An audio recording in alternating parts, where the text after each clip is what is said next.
r/ask Reddit. Who are some of the most badass people in history?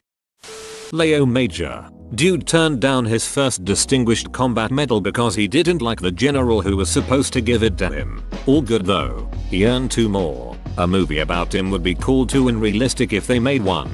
That dude was basically Canadian Solid Snake. Christopher Lee, the actor behind Count Dooku, Saruman and many others, was a certified badass, spy and Nazi killer in World War II. Had a couple heavy metal albums as well. He witnessed the last public execution in France. Wells Crowther, aka the man in the red bandana. I'm sure most of us have thought about what it must have been like in the World Trade Center on 9/11, and it must have been debilitatingly petrifying.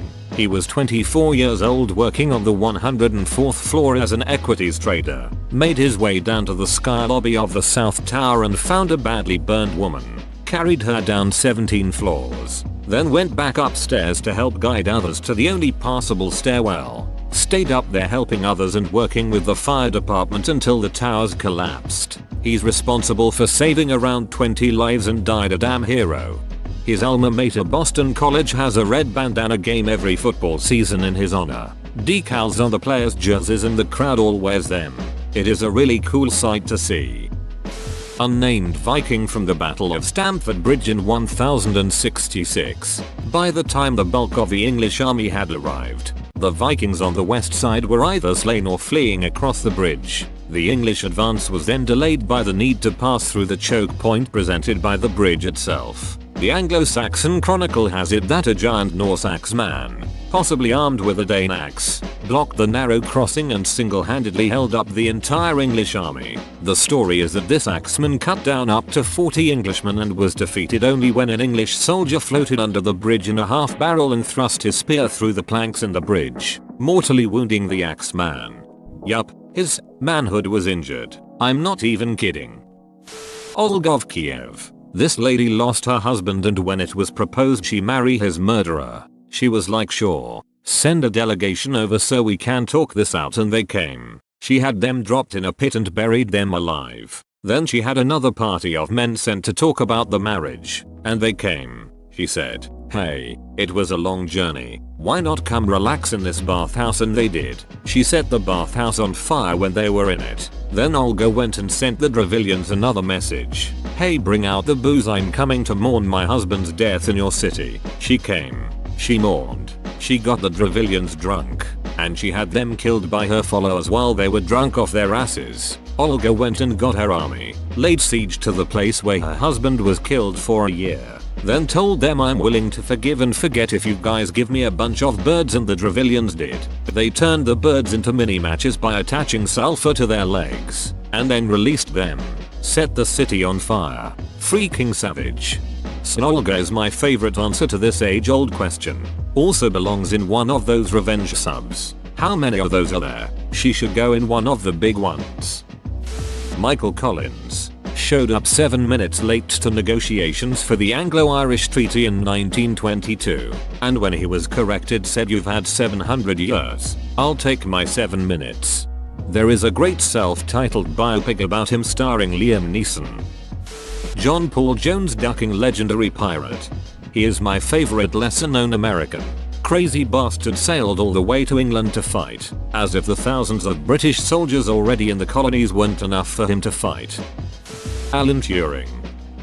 Chinese pirate Queen Qingxi led a huge pirate fleet of up to 400 ships and basically robbed and murdered whatever and whoever the duck she wanted. Her word was law. If you were on her crew, any disobedience got you beheaded on the spot. She kicked the dongs off of the Chinese Navy. She whooped British and Portuguese bounty hunters, terrorized villages, killing the men and selling the women and children into slavery when their ransoms weren't paid. When she finally started losing fights to a technologically superior Portuguese navy, she cashed out, took her loyal bloodthirsty pirate army to the Chinese government and suggested that they pardon her and her crew of all crimes and not try to confiscate any of their loot, or they were gonna do one more big bloody crime starting right here. She ran a brothel gambling house into her old age and lived in luxury and power.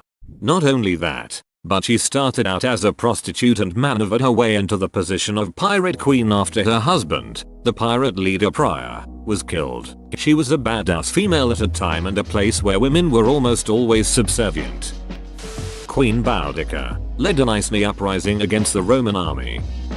Reposting a comment I had on a similar thread a while back. How has no one said Giles Corey yet? He was accused of witchcraft along with his wife Martha Corey during the Salem witch trials. After being arrested, Corey refused to enter a plea of guilty or not guilty. He was subjected to execution by pressing in an effort to force him to plead, the only example of such a sanction in American history, but instead died after 2 days of torture as a result of his refusal to plead. On the 17th of September, Sheriff George Corwin led Corey to a pit in the open field beside the jail and in accordance with the above process, before the court and witnesses, stripped Giles of his clothing, laid him on the ground in the pit, and placed boards on his chest. 6 men then lifted heavy stones, placing them one by one on his stomach and chest. Giles Corey did not cry out, let alone make a plea. After 2 days, Giles was asked 3 times to plead innocent or guilty to witchcraft. Each time he replied, more weight. Double quote. A big part of this was that if he chose to plea, his children would lose the rights of inheritance to his property, so he remained silent in order to preserve their inheritance. Theodore Roosevelt. Janusz Korczak. He was a military doctor during World War I, a completely committed amazing pedagogue and the headmaster of a Jewish children's home during World War II in the Warsaw Ghetto. He was given several chances to flee to Palestine, instead electing to stay with the children. Eventually he accompanied them all the way into the gas chamber, to make sure they didn't have to die alone and scared. It's one level of badassery to kill for your cause. It's a whole different level of badassery to walk towards certain death for several years, endure hardship and starvation, not for some grand cause, not even to trade your life for someone else's, but only because you feel so much love towards your fellow man, to think it's your duty to make sure they won't have to die alone. Harriet Tubman. Woman was ducking badass. Andre the Giant. The guy could drink a case full of beer, then go out in the ring and throw his opponent around like a rag doll. Didn't he drink 41 beers in one sitting or something? He is a giant who can't get drunk. I did read somewhere that he once drank 119 beers in 6 hours. I still have a hard time believing it was that many, but he could definitely handle liquor like nobody else. Joseph Broz Tito. Industrialized Yugoslavia. Founded non-aligned movement and told Joseph Stalin stop sending assistants to kill me. We have 5 failed assassins. The next one of yours we find it'll send one of ours. And we'll only need one. Along with that survived the Russian Revolution War. Snuck back to Yugoslavia on freight train. Fought the monarchy. Fought Nazis and then made Yugoslavia the most prosperous nation in the Eastern Bloc.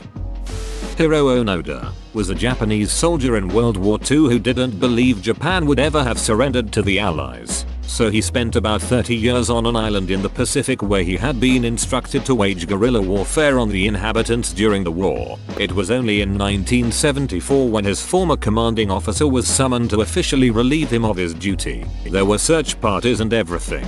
At times instructed to shoot or kill because he was still attacking local farmers. He survived all of them without ever being found and lived on his own in the jungle for most of the time after his group was either killed or captured. Nellie Bly went undercover and endured abuse to cover neglect and abuse in Blackwell's asylum. Went to Mexico and called out the dictator for going after the press and oppressing his people and then fled, was exiled out of Mexico because of that. Traveled the world in 70 something days to prove you could travel the world in 80 days or less. Based off of the Jules Verne novel.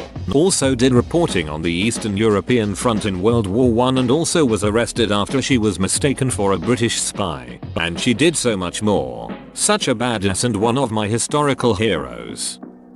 Diogenes. I've never heard of someone who cared about so little. I think my favorite story of Diogenes, which obviously could very well be fake but man it's good. It's Alexander the Great found the philosopher looking attentively at a pile of human bones. Diogenes explained, I am searching for the bones of your father but cannot distinguish them from those of a slave.